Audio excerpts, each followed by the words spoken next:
Bonjour et bienvenue à cette troisième vidéo dans notre 11e semaine de MQG 103. Dans cette vidéo-ci, on poursuit avec d'autres intégrales à faire. On va venir compléter le petit c et le petit d du même numéro qu'on avait commencé dans la dernière capsule.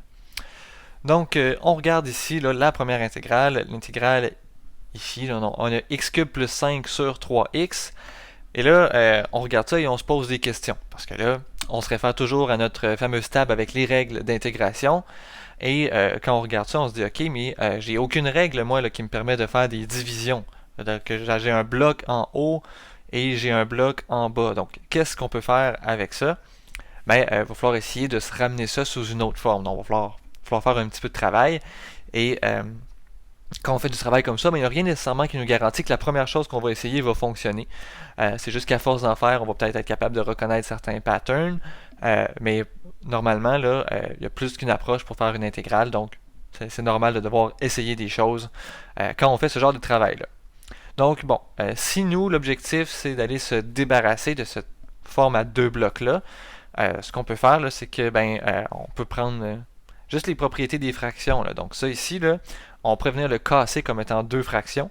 Donc ça, c'est la même chose que l'intégrale de x cube sur 3x plus 5 sur 3x. Donc c'est exactement la même chose. On a toujours le droit de faire ça. Et là, en ayant ça, tout de suite, ça ouvre d'autres possibilités. Parce que vous voyez, sur le premier terme qui est ici, on peut venir simplifier des x. Donc ça ici, c'est la même chose que l'intégrale de x carré sur 3 plus 5 sur x. 5 sur 3x dx, comme ça ici.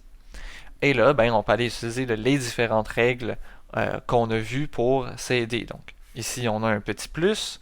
Donc qu'est-ce qu'on peut faire avec ça? On peut venir le casser en deux intégrales. On peut dire que c'est la même chose que l'intégrale de x carré sur 3 dx plus l'intégrale de 5 sur 3x dx.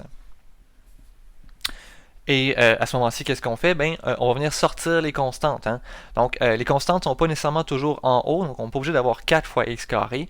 Si on a une constante qui est au dénominateur, on peut aussi le sortir peut-être en réécrivant les choses un peu différemment. Donc, si je me permets une étape supplémentaire, c'est la même chose, c'est ici que 1 tiers fois x carré dx, et de l'autre côté, c'est la même chose que 5 tiers fois 1 sur x dx. Et donc là, c'est peut-être plus évident qu'on peut sortir ces constantes-là. Ça nous donne 1 tiers fois l'intégrale de x carré dx, plus 5 tiers fois l'intégrale de 1 sur x dx. Et donc là, on voit ça et on se réfère maintenant à notre table d'intégration, à nos règles d'intégration qui sont à côté de nous. Et on essaie d'identifier qu'est-ce qu'on doit faire. Donc pour la première, on a 1 sur 3, on a l'intégrale de x carré. Donc ça, c'est la règle des exposants. Donc on fait x à la 2 plus 1 sur 2 plus 1, plus 5 tiers. Et là, après, on regarde l'intégrale de 1 sur x, qu'est-ce que c'est? On l'a directement dans notre table. Donc ça nous donne ln de x en valeur absolue. Et toujours, on n'oublie pas de mettre notre plus c une fois qu'on a fait notre intégrale. Et là, on vient réduire ça. Donc, si on a 1 tiers x à la 3 sur 3 plus 5 tiers ln de x en valeur absolue plus c. Et donc, au final, on va avoir x cube sur 9 plus 5 tiers ln de x plus c, qui va être la première intégrale ici, l'intégrale du numéro c. On va aller poursuivre ici avec le petit d. Donc, le petit d peut avoir l'air un peu épeurant au départ, mais vous allez voir, ça va bien se passer. Première chose qu'on remarque tout de suite, ça va finir par vous frapper, on a un plus entre les deux. Donc, qu'est-ce qu'on peut faire? On peut venir tout de suite le casser en deux morceaux. Donc ça, c'est la même chose que l'intégrale de 5e à la x dx plus l'intégrale de 1 sur racine de x dx, comme ça ici. Ensuite, qu'est-ce qu'on peut faire? Pour le premier, on voit il y a un chiffre ici. Donc, ce qu'on va faire, on va venir sortir la constante. On va faire 5 intégrale de e à la x dx plus l'intégrale. Et là, on remarque là, que 1 sur racine de x, ça, c'est pas inscrit directement là, dans nos règles d'intégration. Donc, ce qu'on va faire, c'est qu'on va venir l'écrire autrement un petit peu. Donc, on se rappelle, là, racine de x, c'est la même chose que x à la 1 demi. Donc, 1 sur racine de x, ça va être la même chose que 1 sur x à la 1 demi. Et quand on a un exposant comme ça qui est en bas d'une fraction, ben on peut aller le remonter en haut en le mettant en négatif. Donc ça, c'est la même chose que x à la moins 1 demi. Donc c'est ce que je vais utiliser ici.